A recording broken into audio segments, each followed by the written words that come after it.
Welcome to the podcast of School Beyond Limitations. In this podcast, you will learn how to guide your child through their school life with intention to help them find their unique essence that will allow your daughter, your son to live a fulfilled and meaningful life. Why is mathematics everywhere? And do we have the right concept of mathematics in our heads? My name is Dr. Martina. I'm the co-founder, CEO, and designer of the school model of School Beyond Limitations. If you would like your child to live a fulfilling and meaningful life, then subscribe to this channel. What is math?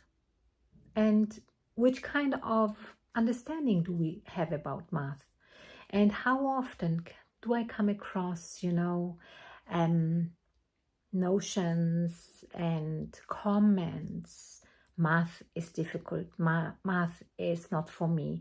Math is something for other people. Math is for geniuses. Math is just not relevant. Math is not something that talks to me. And I really believe this is something that we learn throughout our lives, that there is this kind of conditioning coming into our field constantly. Math is wrong, math is difficult, math is something just for a certain number of people, those who just find it beautiful. I personally think mathematics is part of life. We find mathematics everywhere. Mathematics is a real life feature. I can see mathematics when I go shopping. I can see mathematics when I just look at nature. I can see patterns everywhere. I can show my students, my children, how to approach problem solving, and get away from this traditional thinking. Mathematics is just something that I need to fill in the textbooks. But if I realize that if I open up for mathematics, if I hold a growth mindset, if I know that I can rewire my brain constantly, then everything is possible.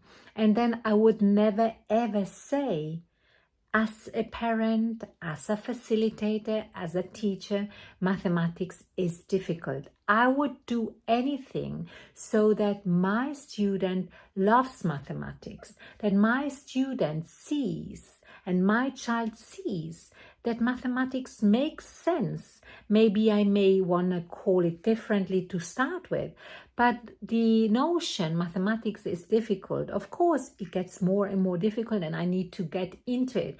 But I'm a firm believer it's just in our heads and it's just the way we think about it and then the way we want to engage in it. Yes? So with everything else, it's the same, but especially with mathematics. Whenever I talk to children or to students, whatever age they are coming to our admission process, many of them, there are a few who say, I love mathematics. And then, of course, it's already there. We don't have to do anything about it. We just need to nurture that. We need to show them that there is more to come and that there is no limitations out there. But then there are the majority, and honestly speaking, this makes me sometimes really sad because this is nonsense. The majority that says, I'm not good at math. And my next question is, has that always been like that? And when they then say, no, actually, I really liked mathematics in primary school, in first and second grade. But then something happened. And then I asked, what happened? Yeah, I had a teacher who didn't explain it to me. I had a teacher who just said, you have to do it in this way. I had a teacher who didn't care about the speed. There were some students in the class who were faster, and then they really, they started bullying me, or they started, making fun of me because I didn't understand.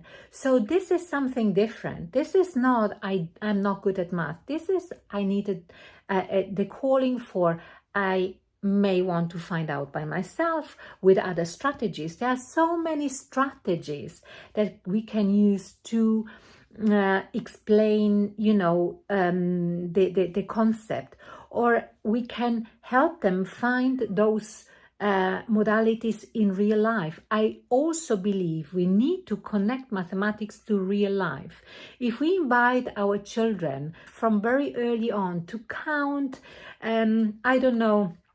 their books, to count the leaves that they find in the garden, to to calculate how much money they need to buy, a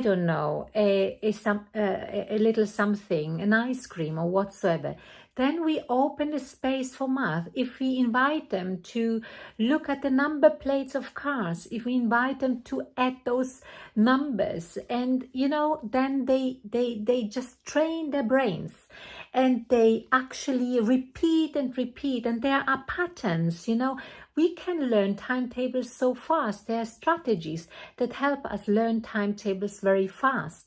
And I think this is just important that we show our children and everyone. That's a misconception that mathematics is complicated. It can become complicated, don't get me wrong.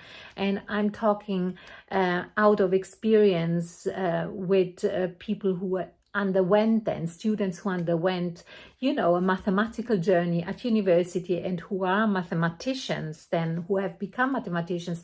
Of course, it gets more and more complex. But those people, they get there because they see, ways of looking at things from an approach of finding modalities, understanding the environment, and understanding the patterns that they see in front of them. So I think this is what we are doing at School Beyond Limitations. That's why we have created a math continuum. Our facilitators are working really hard on that. And we do not say in grade 6, you have to have this, and all these notions. We want them to open up. That's why we also bring in financial literacy.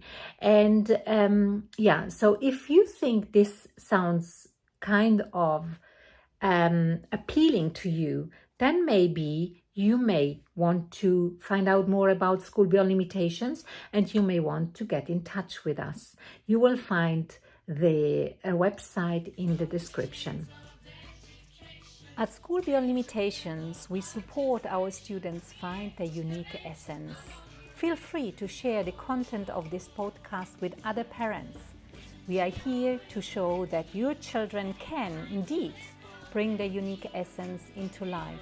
So, reach out to us if you think that this is what you'd like your daughter, your son to experience, or apply through our website. Also, leave your comments, your questions, or your review about the podcast. Share it with others. And as you know, sharing is caring.